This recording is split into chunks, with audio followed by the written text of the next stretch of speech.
આ વર્ષે સામા પાંચમ એટલે કે ઋષિ પાંચમનું વ્રત ગુજરાતી પંચાંગ પ્રમાણે વિક્રમ સંવત 2080 ભાદરવા સુદ પાંચમે આવે છે, એટલે કે 8 સપ્ટેમ્બર 2024ને રવિવારના રોજ આવે છે. સામા પાંચમના વ્રતની વિધિ. ભાદરવા માસની અજવાળી પાંચમે સ્ત્રીઓ રજોદર્શન સમયે જાણીએ અજાણીએ થતા દોષોનું નિવારણ કરવા માટે આ વ્રત કરે છે. આ દિવસ પુરાણોમાં ઋષિ પાંચમ તરીકે પ્રખ્યાત છે.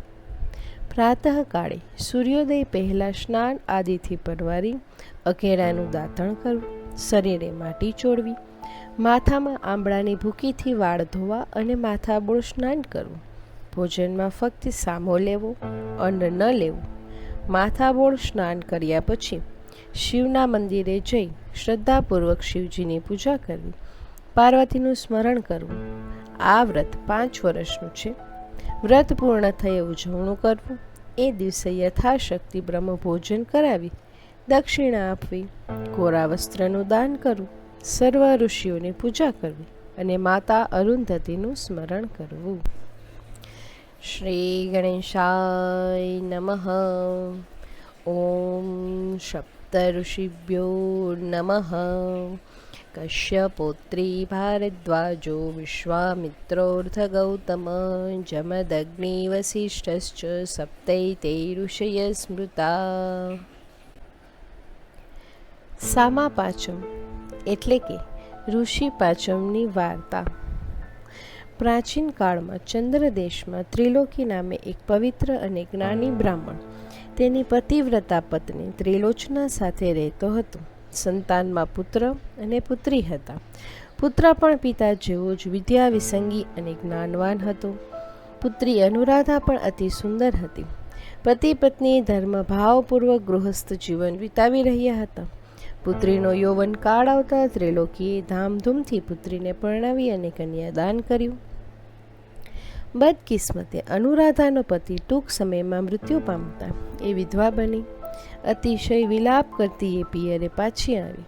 યુવાન પુત્રીને અકાળે વૈધવ્યનો ભોગ બનેલી જોઈ માતા પિતાનું અંતર કકડી ઉઠ્યું, પણ કાળ સામે કોઈનું ચાલતું નથી એવું આશ્વાસન આપી પુત્રીને ધર્મ ધ્યાન વ્રત તપમાં એકાગ્ર થવા કહ્યું. પુત્રીના અકાળ વૈધવ્યથી બ્રાહ્મણીનું મન આ સંસાર પરથી ઉઠી ગયું. તેથી તેઓ નદી કિનારે એક આશ્રમ બાંધી તપ કરવા લાગ્યા. અનુરાધા ભાઈની સાથે રહેવા લાગી. એ રાત દિવસ ધર્મ ધ્યાનમાં સમય પસાર કરતી. રોજ બપોરે લીમડાની શીતળ છાયા નીચે ખાટલો નાખીને સૂઈ જતી. એક દિવસની વાત છે. બપોરના સમયે અનુરાધા લીમડાના નીચે સૂઈ રહી હતી. ત્યાં જ એના શરીરમાંથી 5 પરુ વહેવા માંડ્યા અને નર્કના કીડા ખદબદવા લાગ્યા. આથી અનુરાધા અત્યંત ભયભીત બની ગઈ. રડતી રડતી આશ્રમે જઈ માતા પિતાને વાત કરી. ત્રિલોકી બ્રાહ્મણે સૌ પ્રથમ અનુરાધાને પવિત્ર જળથી સ્નાન કરાવ્યું. ત્યારબાદ તેણે પોતાના ત્રિકાળ જ્ઞાનની મદદથી પુત્રીના પરભવના પાપ જાણ્યા. પત્નીને બોલાવીને 5 પરુ વહેવાનું કારણ જણાવતા કહ્યું કે આપણી પુત્રી ગયા જન્મે ઉત્તમ કુળમાં જન્મ પામી હતી, છતાં એ રજસ્વલાનો ધર્મ પાળતી ન હતી. રજસ્વલા સ્ત્રી માટે જે કાર્ય નિષેધ કરાયા છે તે કરતી હતી, ઘરકામ કરતી હતી. આ ધર્મ નહીં પાળવાના પાપ એને આ ભવે ભોગવવા પડે છે. વળી ગયા જન્મે એને રજસ્વલા સ્ત્રીના દોષ નિવારણ માટે ઋષિ પાંચમનું વ્રત કરાય છે એ વ્રતની નિંદા કરી હતી, તેમજ એ વ્રત કરનાર સ્ત્રીઓની ઠેકડી ઉડાવી હતી. આ પાપના કારણે એને અકાળે વૈધવ્ય આ જન્મમાં ભોગવવું પડ્યું છે.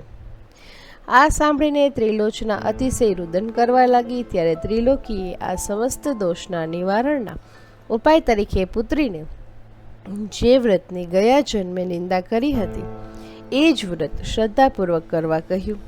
સામા પાંચમનું વ્રત શ્રદ્ધાપૂર્વક કરનારના સર્વ પાપોનો ક્ષય થાય છે અને તેની રોગિષ્ટ કાયા ફરી કંચનવર્ણી બને છે. ત્રિલોકીએ પોતાની દીકરીને વ્રતની સંપૂર્ણ વિધિ સમજાવી. પૂર્ણ પશ્ચાતાપમાં ડૂબેલી અનુરાધાએ સામા પાંચમનું વ્રત પૂર્ણ શ્રદ્ધાથી કર્યું. તેથી તેના દોષનું નિવારણ થયું અને તેની કાયા ફરી કંચનવર્ણી થઈ.